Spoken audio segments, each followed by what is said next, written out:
우리 옆에 분과 함께 인사하실 때에 우리 옆에 분에게 기도의 사람이 됩시다. 함께 기도의 사람이 됩시다. 한번 인사하시겠습니다. 기도의 사람이 됩시다.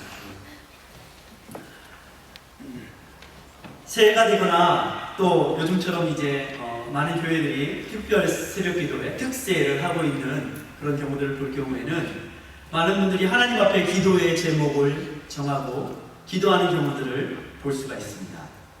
어느 한 교회에서도 특별 새벽 기도회를 하면서 교인들에게 이렇게 벽에다 붙일 수 있는 포스트잇 종이 한 장을 나눠주고 기도 제목을 여러 분 적어서 예배당 입구에 딱 붙여놓고 새벽 예배 때마다 또 기도에 올 때마다 그 기도의 제목 내 거 저기 있지? 저기 기도 제목이 있지? 하고서 생각하시면서 기도하시라고 기도의 제목을 이렇게 써서 붙일 수 있도록 했습니다. 그런데 그 기도 제목들을 하나하나 이렇게 조명에서 딱 찍어놓은 것을 보여주는 것을 제가 봤는데 그곳에는 여러 가지 기도의 제목들이 있더라고요. 여러분, 요즘에 여러분의 기도 제목은 무엇입니까? 생각이 나십니까? 아니면 기도 제목이 가물가물하십니까? 학생들 같은 경우에는 하나님 올해를 맞게 해주세요. 이렇게 기도 제목을 붙여놨습니다. 어떤 학생은 착해지게 해주세요. 이렇게 기도 제목을 낸 친구도 있고 어떤 친구 같은 경우에는 우리 아빠 교통사고 안 나게 해주세요. 이렇게 또 시골에 있는 친정 오빠를 생각하면서 우리 오빠 올해는 농사 풍년되게 해주세요. 이렇게 붙인 기도 제목도 있습니다. 아이가 우리 엄마 감기 낫게 해주세요. 어떤 부부는 얼마나 싸웠던지 올해는 부부싸움 좀 안 하게 해주세요. 이렇게 붙인 기도 제목도 있습니다. 어떤 아가씨는 한 청년을 사랑하는지 올해는 꼭 용희 씨랑 결혼하게 해주세요. 이렇게 붙인 기도 제목도 있습니다. 어떤 분은 또 돈을 많이 벌어서 착한 일 좀 많이 하게 해주세요. 뭐 이렇게 많은 기도의 제목들이 있습니다. 여러분들도 우리가 하나님 앞에 기도 제목들이 있지 않습니까? 하나님께서는 우리의 기도를 들으시고 응답하시는 하나님이십니다. 우리가 하나님을 찾고 찾으면 하나님께서는 우리를 만나주십니다. 여러분, 주님께서 여러분 만나주셨죠? 여러분, 주님께서 여러분의 기도를 들어주시는 하나님이신 줄 믿으시기 바랍니다. 프랑스의 물리학자이면서 수학자인 블레즈 파스칼이라는 사람이 자신의 평생의 삶과 말씀을 묵상하면서 받았던 그 영감을 기록한 팡세라는 책이 있습니다. 그는 평생을 하나님을 만나고 예수님을 만나서 살아가면서 하나님께서 주신 은혜를 기억하면서 살아갔던 사람이었습니다. 그가 말년에 죽음 앞에서 죽어갈 때 그의 왼쪽 가슴에는 오래된, 그래서 하도 낡아서 하도 오래오래 만져서 좀 낡은 그런 종이 한 장이 그가 죽었을 때 왼쪽 가슴에서 나왔는데 그곳에는 하나님을 만났던 그날에 대한 생생한 그 기록이 남아있었습니다. 여러분도 하나님을 만난 기억이 있으시죠? 그는 이렇게 기록하고 있습니다. 1654년 은혜의 해 11월 23일 월요일 밤 10시부터 12시 30분 사이 아브라함의 하나님, 이삭의 하나님, 야곱의 하나님, 철학자의 하나님, 학자의 하나님이 아니라 예수 그리스도의 하나님, 나의 하나님. 감격, 환희, 감사, 기쁨, 평안, 나의 하나님. 이 세상에 있는 모든 것들이 망각되었도다. 환희, 환희, 환희, 불, 불, 불, 눈물, 눈물, 눈물. 그가 생을 마감했을 때 그의 왼쪽 가슴에 있던 호주머니에서는 이렇게 적힌 제목의 글이 나왔습니다. 그는 평생을 하나님을 만났던 그 기억을 잊지 않고 살아가려고 그 감격을 종이에 적어서 평생을 왼쪽 가슴에 지니면서 하나님과의 그 관계를 잊지 않고 하나님과 동행하며 살아가려고 노력했던 사람입니다. 주님께서는 그렇게 수세기 전에 철학자만 파스칼만 만나주신 것이 아니라 저와 여러분도 만나주셨습니다. 저와 여러분이 그 하나님과 동행할 때, 그리고 그 하나님을 찾을 때 주님께서는 오늘도 여러분에게 응답하시고 축복해주는 하나님이신 것을 믿으시기 바랍니다. 오늘 솔로몬 왕은요, 오늘 본문의 말씀에 하나님 앞에 성전과 궁궐을 지어서 낙성식을 거대하게 성대하게 거행하고 있습니다. 살찐 소와 양들을 잡아서 하나님께 제사하고 모든 백성들을 모이게 하여서 하나님을 예배하며 하나님을 찬양하는 자리였습니다. 그런데 이렇게 형통의 때에 모든 것들이 솔로몬이 계획하고 원하고 기도했던 대로 다 잘 되었던 그때에, 그 밤에 하나님께서는 솔로몬에게 나타나시어서 솔로몬에게 말씀하십니다. 왜 그러셨을까요? 형통의 때, 가장 좋을 때 하나님께서는 솔로몬이 그 평생을, 일생을 살아가면서 잊지 말아야 할 것, 그것을 가르쳐 주시고자 했던 것입니다. 저와 여러분이 잊지 말아야 할 것이 무엇입니까? 하나님을 만난 그 감격, 그 은혜 아니겠습니까? 주님께서는 솔로몬에게, 야, 성전을 다 지었느냐? 궁궐을 다 지었느냐? 낙성식을 성대하게 했느냐? 이게 끝이 아니다. 이제부터가 시작이다. 하나님과 동행하는 삶, 주님께 기도하는 삶, 주님을 의지하며 살아가는 삶, 이제부터 진정한 예배자의 삶이 시작이다 라고 솔로몬에게 말씀하십니다. 저와 여러분이 이 말씀을 통해서 오늘 첫 번째로 기억해야 될 것은 이것입니다. 바로 우리의 인생 가운데 기도의 삶을 쉬지 말아야 한다는 것입니다. 여러분, 기도는 호흡입니다. 우리가 하루에 말을 안 하면 어떻습니까? 입이 간지럽죠? 여자분들 같은 경우에는 하루에 25,000단어를 써야지 된대요. 그래가지고 하루 종일 말을 안 하면 집에 와서 말을 하게 되어 있습니다. 그렇잖아요? 다 말을 안 하면 그렇지만 무엇보다도 우리가 사람에게보다 하나님 앞에 아뢰는 것이 우선이 되어야 합니다. 어떤 사람들은 입이 간지러워서 사람에게 말하려고 하지만 무엇보다도 하나님 앞에 우리의 마음을 토하는 것이 하나님께서 원하시는 것입니다. 사람들은요, 모든 것이 잘 되었을 때, 솔로몬과 같이 형통했을 때 기도하기를 쉽니다. 이제 됐어, 이제 쉬어도 돼. 그런데요, 하나님께서는 높아졌을 때, 모든 것이 잘 되었을 때, 형통했을 때 겸손히 하나님 앞에 나와서 기도하라 라고 말씀하고 계신 것입니다. 12절 말씀에 밤에 여호와께서 솔로몬에게 나타나사 라고 성경을 기록하고 있습니다. 왜 하나님께서 밤에 나타나셨을까요? 솔로몬에게 조용한 시간에 만나주시려고 그랬습니다. 세상이 시끄럽고 막 잔치고 시끌벅적할 때 하나님이 나타나신 것이 아니라 밤에 조용한 시간에 하나님께서는 솔로몬이 꼭 기억해야 될 것을 가르치고 계십니다. 하나님을 향하여 성전을 짓는 일보다 이제 그 성전에서 하나님을 예배하고 섬기고 기도하는 것이 더 중요한 것입니다. 성전은 무엇을 위해서 지어졌습니까? 낙성식만 커다랗게 잔치를 벌이고 솔로몬 잘했다 칭찬받는 끝입니까? 성전의 목적은요, 하나님을 예배하고 하나님께 기도하기 위해서 성전이 지어진 것입니다. 그런데 왜 힘들고 어려운 일들이 생기냐면 정작 하나님의 성전을 짓는다 할 때는 힘을 내고 열심을 내는데 그 성전을 짓는다고 하나님의 일을 한다고 하다가 하나님을 잊어버리는 수가 있기 때문에 그렇습니다. 여러분, 우리의 인생 가운데 하나님의 일을 한다고 하다가 하나님을 잊어버리면 안 되는 것입니다. 본질이 무엇인가를 놓치게 되면 우리는 표류하게 되고 방황하게 되었습니다. 진정한 본질이 무엇입니까? 예배입니다. 하나님 앞에 나와 기도하는 것입니다. 그런데 건축하는 이 건물, 외형적인 것들에 마음을 다 쏟다 보니 지치고 또는 그것이 완공되고 나서 교만해져서 하나님을 정작 섬겨야 하고 예배하는 것에는 마음을 놓치고 그것을 잃다가 많은 사람들이 시험을 들곤 하는 것을 보게 되는 것입니다. 이사야 50장 10절에는 하나님께서 이사야를 통하여서 우리에게 주시는 말씀입니다.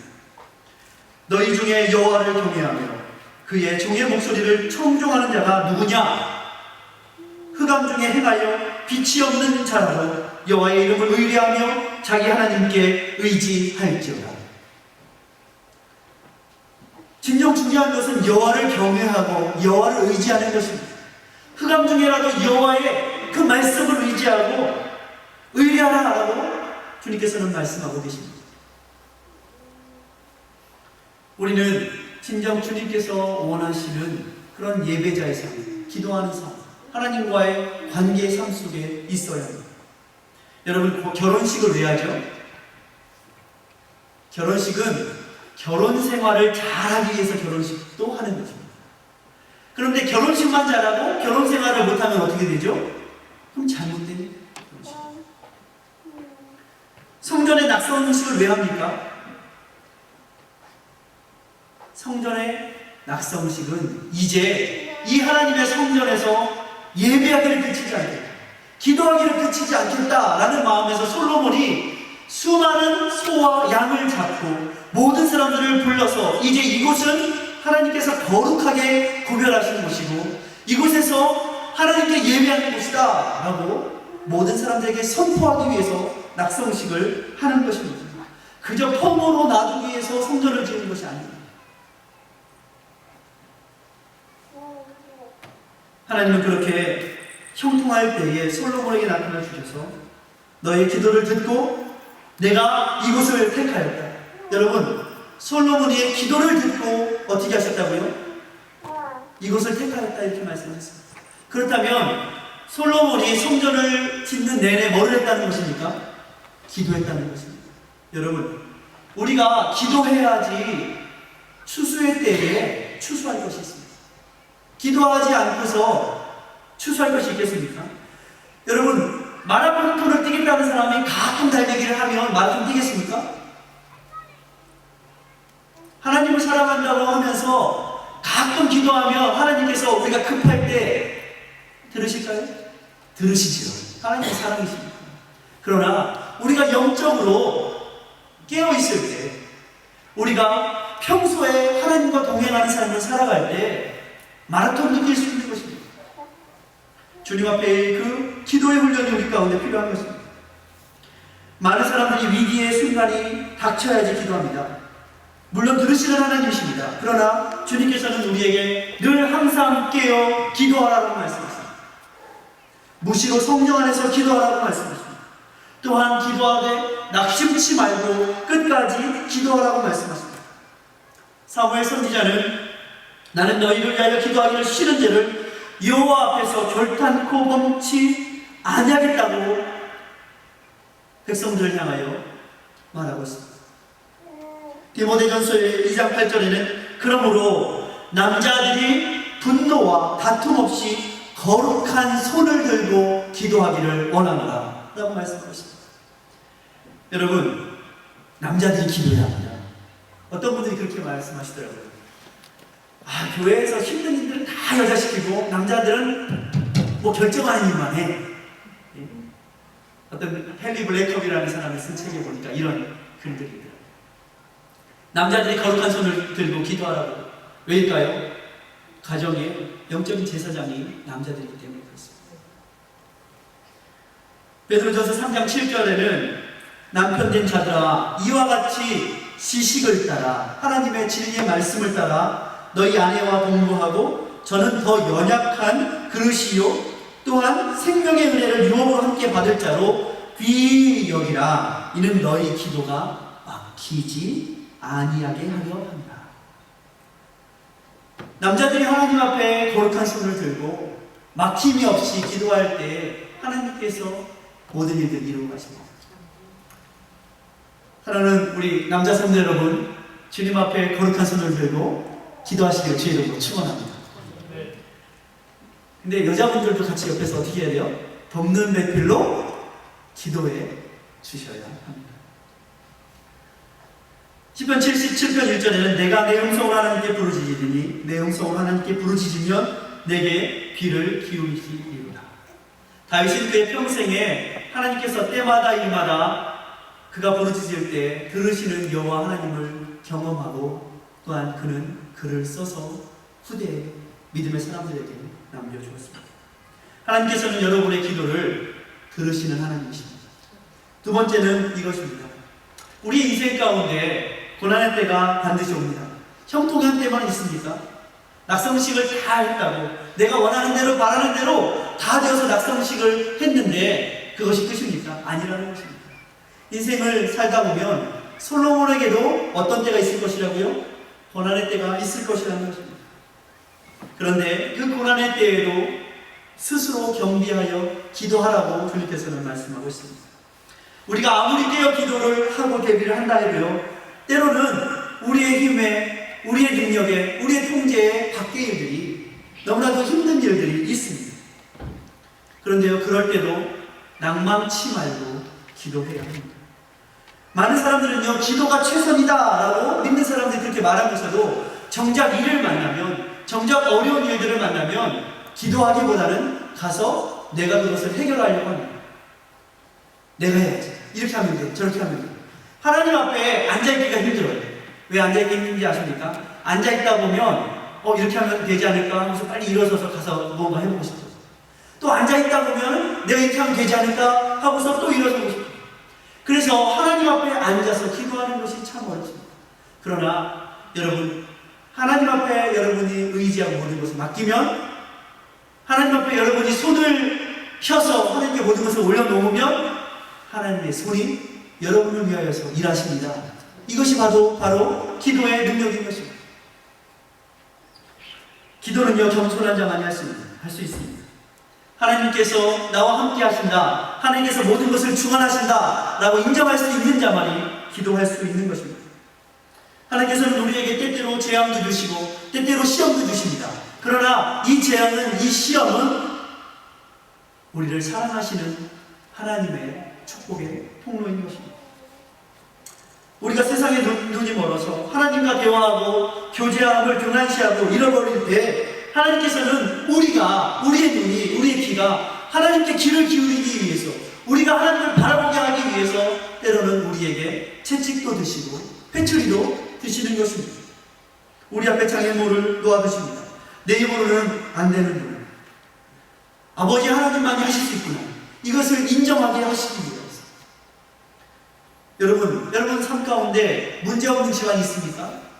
겉으로는요 다 아닌 것 같지만 속으로 들어가 보면요 다 걱정이 있고, 다 문제가 있고, 다 기도의 제목이 있고, 다 하나님 이렇게 좀 들어주십시오 하는 것들이 누구나 다 있습니다.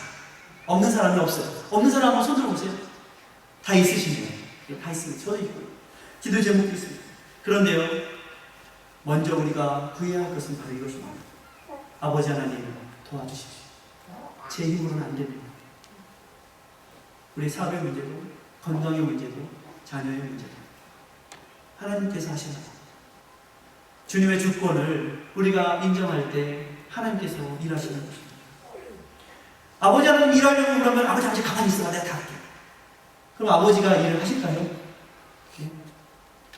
그러면 그 어린아이는 일을 망쳐놓고 마는 것입니다. 13절 말씀을 보십시오. 혹 내가 하늘을 닫고, 누가 하늘을 닫는다고 하셨어요? 혹 내가, 하나님께서 때로는 하늘을 닫으실 때가 있다는 거예요. 비를 내리시지 않을 때가 있다는 거예요. 고난과 기근이, 가뭄이 있게 할 때가 있으시다는 거예요. 혹 메뚜기로 토산을 먹게 하실 때도 있다는 거예요. 우리의 가진 것들, 우리가 있는 것들을 때로는 메뚜기가 먹을 때도 있게 하시겠다는 거예요. 또 연병이 백성들 가운데 유행할 때도 있다는 거예요. 우리의 마음이, 우리의 삶이, 우리의 육체가 연약해질 때도 있다는 거예요. 그러나 하나님께서 우리를 어떻게 하시려고요? 온전히 하시고 회복시키시고 고치시려고 드시는 하나님의 은혜의 방편인 것을 믿으시기 바랍니다. 원치 않는 여러 가지 일들이 있을 때 주님은 먼저 주님 앞에 기도하라고 주님 말씀하십니다. 하나님께서는 솔로몬에게 14절 말씀에 내 이름으로 일컫는 내 백성이, 하나님의 백성이 그 악한 길에서 잘못된 길에서 떠나기를 하나님께서는 원하시는 거예요. 잘못된 자기를 믿는 그 고집, 자기만 생각하는 그 욕심, 이것에서 떠나 스스로 겸손하여지고 기도하여 하나님의 얼굴을 구하면 하나님께서 하늘에서 듣고 죄를 사하여 주시고 그 땅을 고쳐주시겠다. 주님께서는 이렇게 우리에게 약속하고 계신 것입니다. 주님께서 허락하시는 고난이 있다는 것입니다. 우리를 살리시고 우리와의 관계를 회복시키시고. 여러분, 사고를 치고 땡깡을 부리는 아이를 오냐 받아주면 어떻게 되는지 아십니까? 이 아이가 커서 더 큰 사고를 치게 됩니다. 그렇죠? 그런 아이는 어떻게 합니까? 따끔하게 혼을 내야 합니다. 따끔하게 혼내는 것이 사랑이에요. 사랑을 혼돈해서 야 괜찮아 우리의 기죽을까봐 그 아이를 그냥 놔두면 나중에 어떻게 됩니까? 이 아이가 몸이 자라서 몸은 자라는데 정신이 못 자라고 생각이 못 자라서 커서도 어린아이와 같이 행동하는 거예요. 커서도 정신 못 차리고 사고를 치는 거예요. 해야 될 일과 하지 말아야 할 일을 알지 못하고 자기 멋대로 행동하는 아이가 되는 거예요. 여러분, 하나님께서는요 어린 아이와 계약을 하시는 법이 없습니다. 어린 아이에게 조건을 다시는 법이 없습니다. 어린 아이에게는요 무조건 사랑해 주십니다. 그런데요 이 어린 아이가 자라게 하시려면, 어린 아이가 자라려면 무엇이 있는지 아십니까? 하나님께서는 계명을 주시고 윤리를 주시고 이것처럼 해야 된다라고 가르치십니다. 성숙한 사람에게만 그렇게 말씀하십니다. 네가 너희 아버지 다윗의 길로 행하면 내가 너를 형통케 하리라. 어린아이는요 그것을 할 수가 없어요.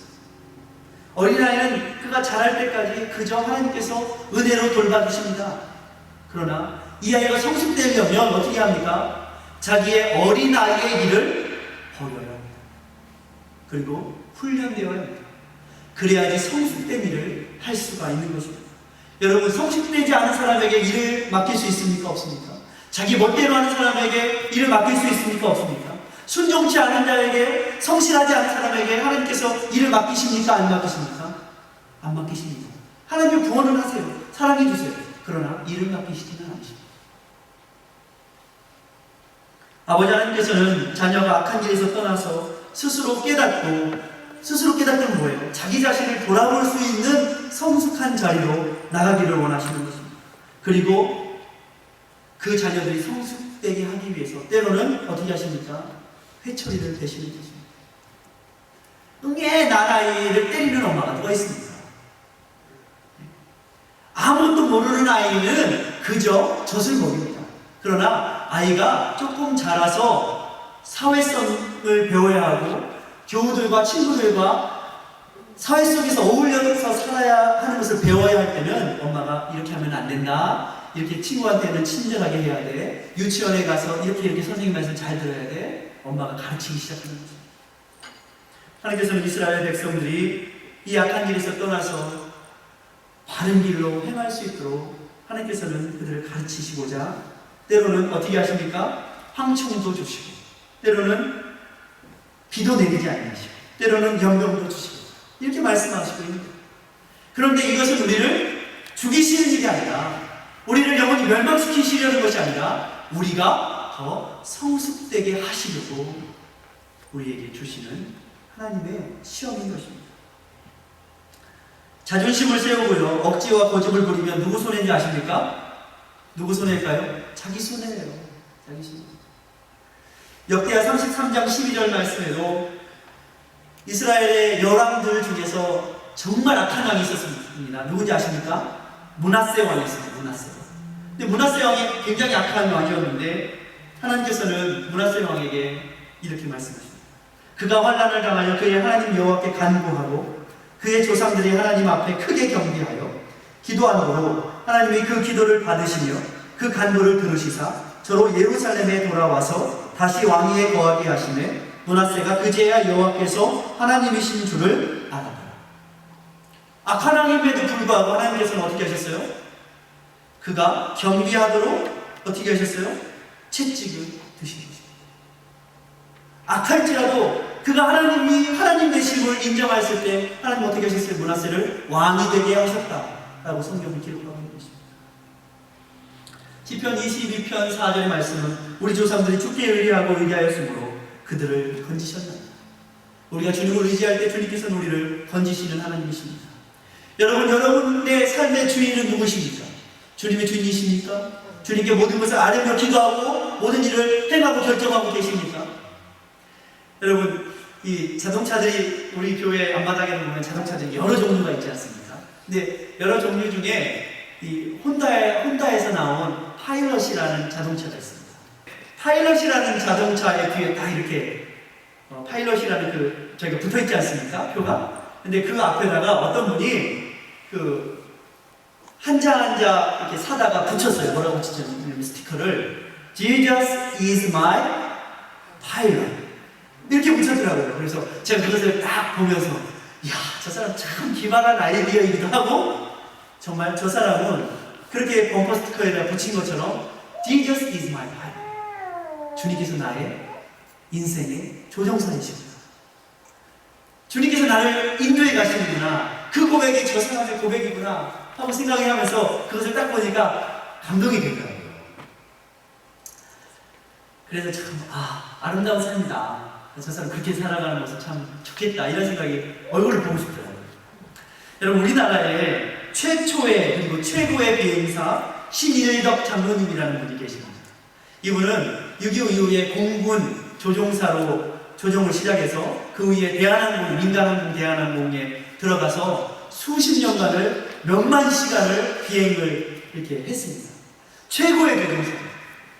그런데 이 최고의 조종사 이 장로님이 지금은 은퇴를 하시고 또 간증을 하면서 하나님을 전하고 예수 그리스도를 전하면서 다니고 계시고, 지금 한국에 가면 한국의 이제 전라도 이쪽에 보면은 낙도들이 많아요. 사람 이렇게 배가 한참 들어가야 되는 그런 섬들이 많은데, 그곳에 이제 프로펠러 비행기, 조그만 경우 비행기, 그리고 수용 양용 쌍발 세스나 비행기를 사셔가지고 그곳에 선교를 하러 다니시는데, 여생을 그렇게 보내시고 계신 장모님 계신데, 그분이 이런 고백을 합니다. 내가 최고의 비행사라는 그런 타이틀을 가지고 하루는 마닐라 공항에서 이륙을 하기 위해 최대 출력을 올려 이륙하려는 순간에 4번 엔진에서 펑 하고 불꽃이 튀었습니다. 화재가 발생했습니다. 이미 전속력으로 활주로를 달리고 있는데 빨리 급제동을 하든지 쓰든지 아니면 날아올라야 하는 급한 상황이었습니다. 그런데 이미 전속력으로 달리고 있기 때문에 쓰지 못하고 마닐라 공항 앞에 바로 앞에가 고속도로예요. 고속도로를 달리는 수많은 수십 대의 자동차들과 부딪혀서 사고가 날 것입니다. 그렇다고 하늘로 높이 오르자니 이미 양쪽 날개에는 1100g의 항공유가 탑재되어 있어서 잘못하면 하늘에서 폭발을 하고 말 수 있는 그런 급박한 상황이었다는 겁니다. 자신만만해서 내가 최고의 비행사다 이렇게 하고서 했는데 이제 죽게 되는 거예요. 게다가 자기만 죽는 게 아니라 승객들 다 위험하게 생겼어요. 그때 하나님을 향하여서 하나님 제발 좀 살려주세요 이렇게 기도를 짧게 했잖아요. 그런데 하나님께서 딱 그때 생각나게 하신 말씀이 두려워 말라, 내가 너와 함께하리라. 이 말씀이 딱 생각나면서 갑자기 정말 커다란 하얀 빛이 비행기 안으로 쑥 들어오는 것을 환상으로 보았다는 거예요. 비행기의 브레이크를 쫙 잡았어요. 나도 모르게 딱 잡았는데 정말 기적적으로 비행기가 활주로 끝에, 그 활주로 끝이 어딥니까? 고속도로와 연결되어 있는 활주로 끝에 가까스로 쫙 섰어요. 그리고 모든 사람들이 안전하게 살 수 있었어요. 그 장로님이 이 경험을 한 후에 아무리 내가 전투기 조종사로 비행기를 수많은 시간을 가지고 비행기를 몰았을지라도 내 힘으로는 안 되지. 하나님이 도와주셔요. 내 기도를 응답을 하시는 하나님, 나를 도우시고 나를 붙드시는 하나님, 이 하나님이 아니면 내가 아무리 뛰어난 조종사일지라도 내가 아무리 경험이 많은 조종사일지라도 하나님이 도우시지 않으면 안 되는 것입니다 하고 그 장로님이 하나님을 인정하고, 그러므로 하나님께서는 급박한 상황에도 내가 부르짖으면 우리를 들으시고 응답하시고 건져내시는 하나님이시다, 이렇게 고백하는 그 간증을 들으면서 맞습니다, 그렇습니다. 우리의 힘이, 우리의 능이, 우리의 인생의 경험이 아무리 있을지라도 하나님께서 도우시고 붙드시지 않으면 안 됩니다. 그러므로 우리는 어떻게 해야 돼요? 때마다 기도해야 된다는 거예요. 하나님 도와주세요. 기도 오래 못 하시겠으면, 생각이 잘 안 나면 그냥 하나님 도와주세요. 하나님 아시잖아요. 기도하십시오. 하나님은 다 알고 계십니다. 마땅히 우리가 우리의 빗발을 알지 못할지라도 성령 하나님께서 우리를 위해서 말할 수 없는 탄식함으로 우리를 위해 친히 간구하시는 여호와 하나님이신 것을 믿으시기 바랍니다. 그러므로 고난의 때에, 힘들 때, 어려울 때에 여러분 가슴이 막막해요. 어떻게 기도해야 될지 모르겠어요. 그러면요, 그럴지라도 주님 앞에 하나님 아시죠? 하나님 제 마음, 우리의 사정을 아시죠? 도와주세요. 기도하십시오. 마지막 세 번째는 이것입니다. 하나님의 성전을 사모하며 기도하라 라고 주님께서 우리에게 가르쳐 주십니다. 성전은 어떤 곳입니까? 15절 말씀에 성전은 이곳에서 하는 기도에 내가 눈을 들고 귀를 기울이니, 성전은요 하나님께서 눈을 들고 기울이시는 그 하나님이 계신 곳입니다. 그러므로 우리가 하나님 앞에 기도해야 하는 것입니다. 여러분, 하나님께서 들으시면요 불가능한 일이 없는 것입니다. 수지 만든 일인 것입니다. 16절에는 이는 내가 이미 이 전을 택하였고, 하나님께서 거룩하게 구별하셨다라는 것입니다. 하나님께서 이 성전을 구별하시고 여러분이 이 성전에 나와서 기도할 때 하나님께서는 어떻게 하시겠다고요? 귀를 열어서, 눈을 들어서 여러분의 기도를 들으시겠다 주님께서는 말씀하고 있는 것입니다. 하나님의 눈과 마음이 바로 성전에 계신 것입니다. 이사야 선지자는 하나님의 그 회복과 구원을 노래하면서 이사야 56장 7절과 8절에서 이렇게 말씀하고 있습니다. 성전은 만민이 기도하는 집, 내가 그를 나의 상사로 인도하여 기도하는 내 집에서 그들을 기쁘게 할 것이며 그들의 번제와 희생은 나의 관에서 기꺼이 받게 되니 이는 내 집은 만민의 기도하는 집이라 일컬음이 될 것이다. 할렐루야. 하나님의 성전은 만민이 기도하는 집인 것입니다. 하나님께서 구별하신 것입니다. 내가 하나님 앞에 있으면, 내가 하나님 앞에 무릎 꿇으면 하나님께서 나를 대신해 일해 주시는 것입니다. 여러분 손이 커요? 하나님 손이 커요? 예? 제가 새경대 때 이런 예화를 들었었는데, 한 꼬마 아이가 엄마와 함께 그로서리 조그만 가게에 갔습니다. 그런데 가게 주인이 꼬마가 너무너무 이쁜 거예요. 너무 착하고 귀엽고. 그래서 이 아이에게, 꼬마야, 너 여기 캔디 박스에 있는 캔디 사탕은 좀 주고 가요. 공짜야. 가져가. 그랬더니 이 아이가 엄마하고 아저씨 눈을 이렇게 멀뚱멀뚱 계속 쳐다봅니다. 그런데 계속 가져가. 괜찮아. 괜찮아. 너무 부끄러워, 샤이해서 그런가 하고 놔뒀더니 안 가져가는 거예요. 그러니까 보다 못한 아저씨가 어떻게 했는지 아세요? 가가지고 다 캔디를 집어서 다 줬어요. 돌아오는 길에 엄마가 아이에게 묻습니다. 야, 너 아까 아저씨가 너 캔디 가져가라고 그랬는데 너 왜 안 집었어? 너 창피해서 그랬어? 그랬더니 아이가 하는 말이, 엄마, 내 손보다 아저씨 손이 더 크잖아. 우리 손보다 하나님의 손이 더 크신 것이다. 할렐루야. 이 백악관을 기도하는 집으로 만든 대통령 누구죠? 에브라함 링컨 대통령. 그는요 1861년 3월에 대통령이 되었습니다. 대통령이 된 한 달 후에 4월 12일에 남북전쟁이 터졌습니다. 그런데요 북군의 대통령인 이 에브라함 편이 맨날 치는 거예요. 맨날 쳐요. 전쟁을 하는데. 그런데도 이 대통령은, 링컨은 짐에도 불구하고 하나님의 도움을 구했습니다. 백악관에서 늘 기도했습니다. 하나님 도와주십시오. 그러던 어느 날 1862년 9월 17일 드디어 메릴랜드 엔티담 전투에서 처음으로 북군이 승리를 하게 되었습니다. 처음 소식을 듣고 아브라함 링컨은 그곳을 달려가서 전장에 있는 병사들을 위로해 주려고 한 사람 한 사람 만나서 악수를 해주면서 수고했네요. 자네의 일생으로 우리 북군이 이겼다는 하면서 악수를 하고 격려를 하고 있습니다. 그 옆에 있는 참모가 대통령을 다 용기를 주기 위해서 이렇게 말합니다. 각하, 이제부터는 염려를 마십시오.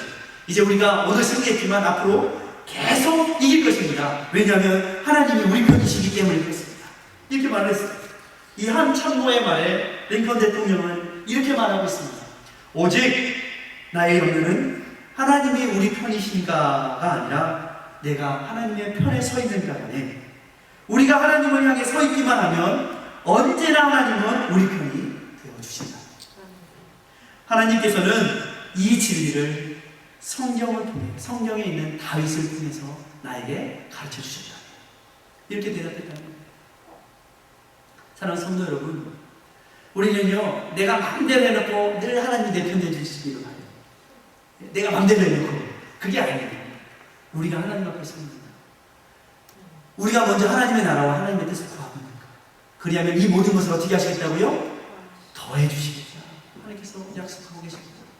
저와 여러분이 하나님 편에 서시기 바랍니다. 하나님 앞에 서시기 바랍니다. 그러면 하나님께서는 언제나 여러분의 편이신 것입니다. 저 여러분이 그 하나님 앞에 늘 기도로 들으시는, 응답하시는 그 기도로 승리하시길 주의 이름으로 축원합니다. 기도하겠습니다.